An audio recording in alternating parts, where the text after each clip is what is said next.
I'm Angela Kennecke, representing the South Dakota Hall of Fame for this legacy interview with retired Chief Justice Robert Miller. Thank you so much for sitting down with me. You and I came across each other's paths when I was working as a journalist and you were working as the Chief Justice of South Dakota. That's correct, and it's been quite a few years ago. It was, yes. Always, there were different stories in the news involving the judicial system, but we're here today to talk about you and your path to become Chief Justice of South Dakota and what you did to really transform the judicial system in the state. So let's start off by talking about why you went into law in the first place. It's kind of funny.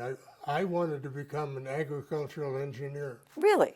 And my dad was in the business of J.I. Case. And he said, no, I don't want you in the corporate world. I want you to be independent. And he insisted that I will go to law school. And I did, and here I am. Yet here you are all these years later, and what a legacy you have, following your career. You were working full-time when you were in law school. Yes, that I had was. to be really difficult. Tell me about that time in your life. Well, I got to thank the professors and my bosses at the law. I was office manager for the resident engineer of the highway department, and we built the interstate from Sioux City to Beersford.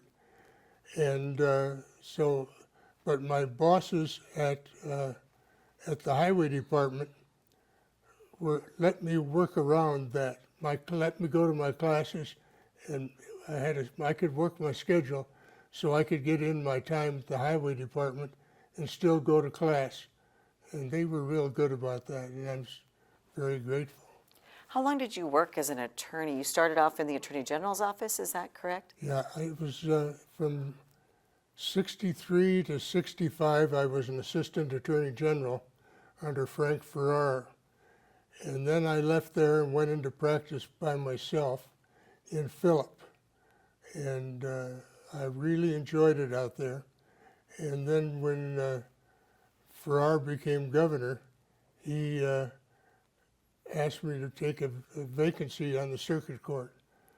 And later appointed to the Supreme Court of Yes, South Governor Dakota. Janklow appointed me to the Supreme Court in 1986. And I think, was it Janklow that said, when it comes to you, you know who won and why in a case? Yeah, I don't know if he said that. That was kind of my goal. I didn't want people to have to guess what I said when I wrote it. Were you surprised that you made it onto the Supreme Court? Were you surprised by that? I guess I was. I was pretty young, and I wasn't an old lawyer, but Janklow liked my style, and he asked me to go on the Supreme Court. Yeah. And then, of course, 4 years later, my colleagues on the court elected me Chief Justice, and I stayed there for 11 years until I retired. You saw the need to modernize the state judicial system.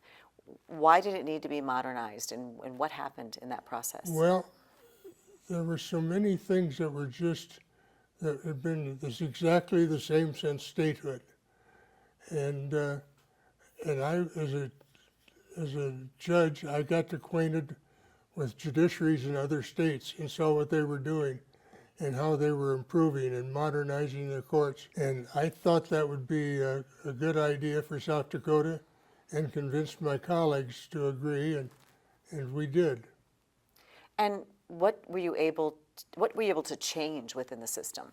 Well, just as a classic example, we abolished county judges that were paid by the counties and elected as county judges.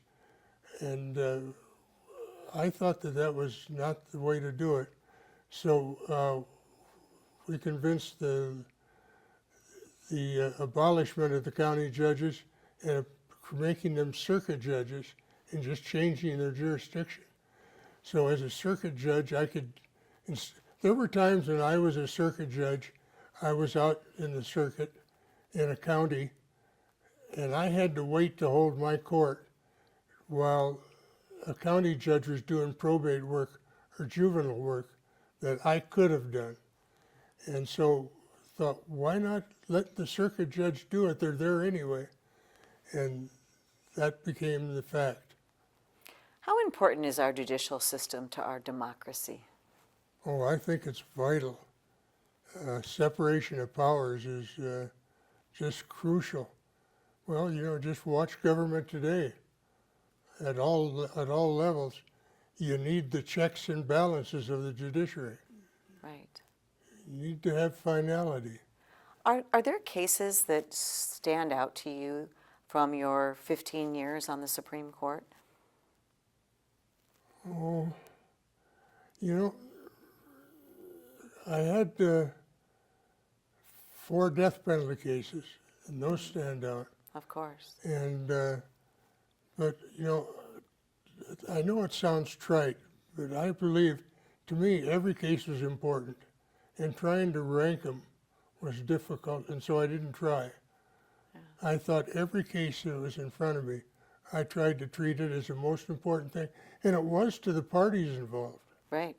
I understand that as a journalist. I felt every story I did was the most important story, and the time it was important to the people involved, in that reporting. One of the things you did while you were on the Supreme Court that I think really set your legacy is that you championed women in the court, and you also championed working with tribal courts. Can you talk about both of those things? Okay, well, I just saw a void there, and we had such very competent women on the circuit court and as practicing law, and I saw it going visiting law schools. So I watched Judy Meyer Henry as a circuit judge in Sioux Falls, and you'll recall I appointed her the presiding judge, and she did a wonderful job. And then she went on the Supreme Court. First woman on the Supreme Court right, in South did Dakota. A wonderful job there. And also a Hall of Fame inductee. That's right. I forgot that. That's right. Last year, wasn't it? Yes. Yeah. She deserved it. She was just a tremendous judge. What about the tribal courts? Why was that important to focus on? Well, we have 9 tribes in South Dakota, and I had family that was raised around tribes, and then in what I saw myself as a circuit judge handling these cases, I felt that the tribal judges weren't getting the respect that they were entitled to, and the Native Americans needed to have a good tribal format, and so that's the reason we started having joint judicial conferences, having the judges of the tribes come to our meetings and our conferences, and then after a couple times, we convinced each other to bring our probation officers. So there's more developing from that. And I think, at least at that time, there was better understanding by the Native Americans of their tribal court and of ours. And there wasn't the animosity that I'd felt before. So it helped improve relations all the way around. I thought so, and whether that's continued, I don't know. My instinct is that the tribal members had more faith in the state courts when they'd come in front of us after seeing the camaraderie there. Sure, a better understanding. Yeah, that's right. Right. Did you have mentors that shaped you as a young boy, as a young attorney?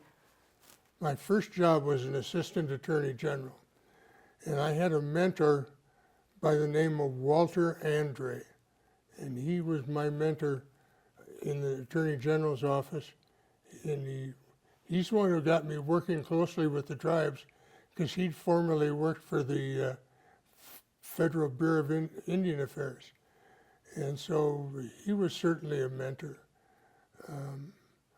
I think as a circuit judge,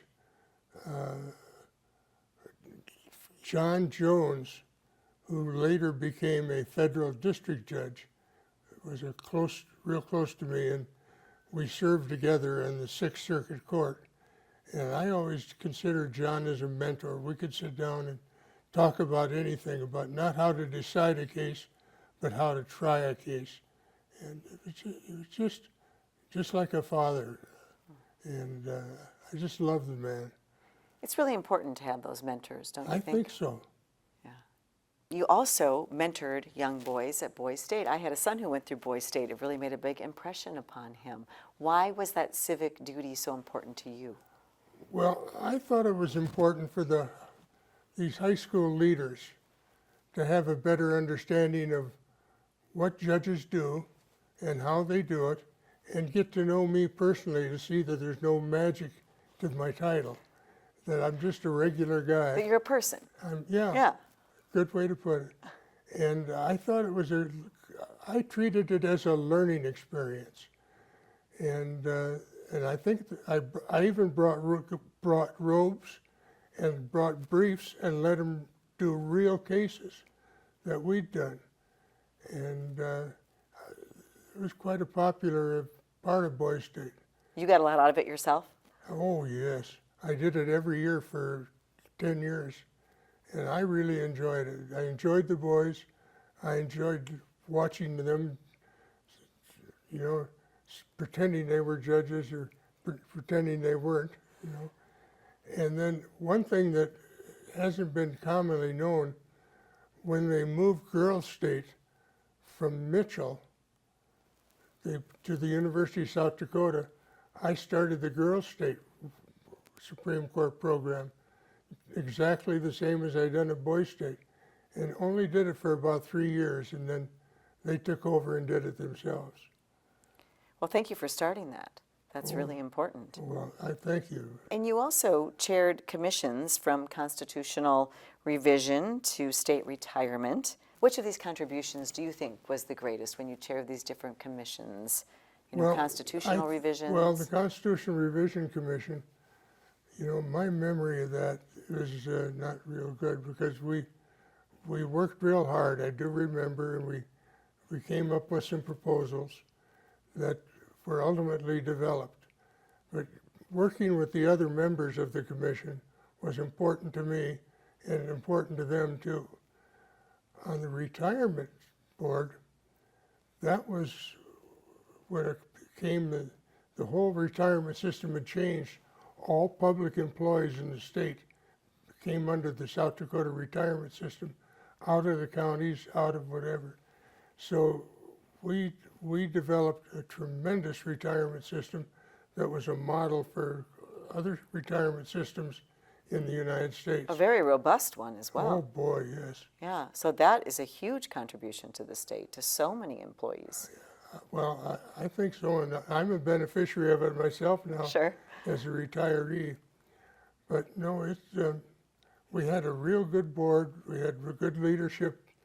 The administrator was Al Asher, who really did a yeoman job of helping us and developing what we did. And I'm proud of that retirement system.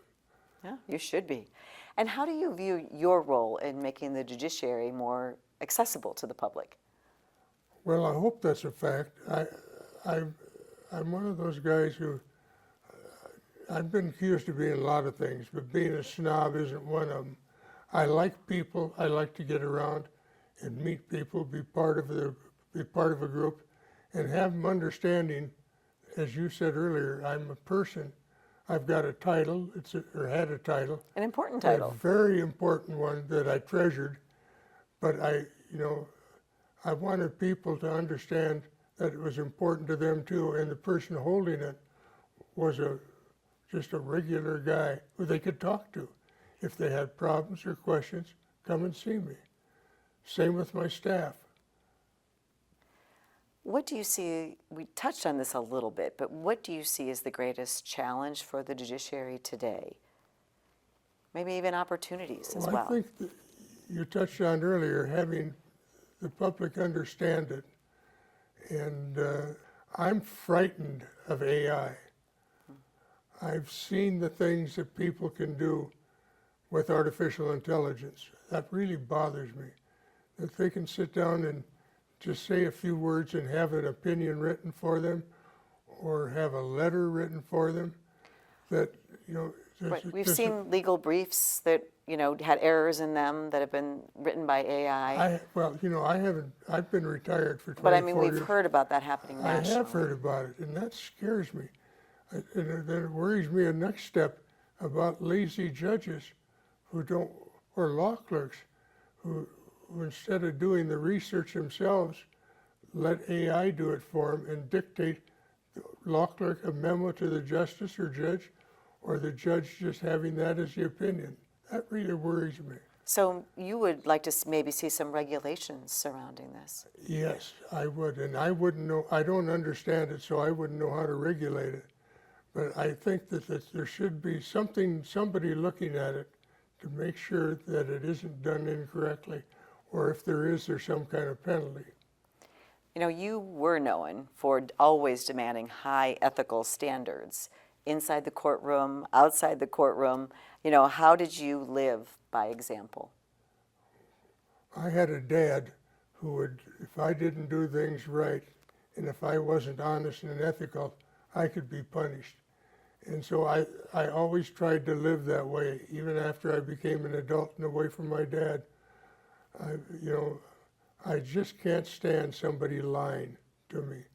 And, we live by rules. If you don't like the rules, get away from it. But ethically, you've got to abide by the rules. And so I have. Whether I like the rules or not, I followed them. And I insisted my kids do the same. Yeah. Do you see education as vital for democracy? Oh, definitely. I think educators are terribly vital, and good ones who don't develop things by AI. Right. And so what did you learn from your own education at the University of South Dakota that stuck with you? I think integrity, working hard, doing the work, doing the research, making your own decision. Or trust your own instincts, it That's sounds right. like what you're saying. That's right. Yeah. How does it feel to be recognized and be inducted into the South Dakota Hall of Fame? Oh, it's just so humbling. I just can't state it enough. I'm so proud. I'm so happy. I'm really happy for my family. I've got 5 kids and 8 grandkids, and I want them to see everything that's going on, and I want them to be proud too, and hopefully do some things that they can be here someday. Well, thank you so much for your legacy for South Dakota. Well, and thank you for this interview. It's been very interesting and fun.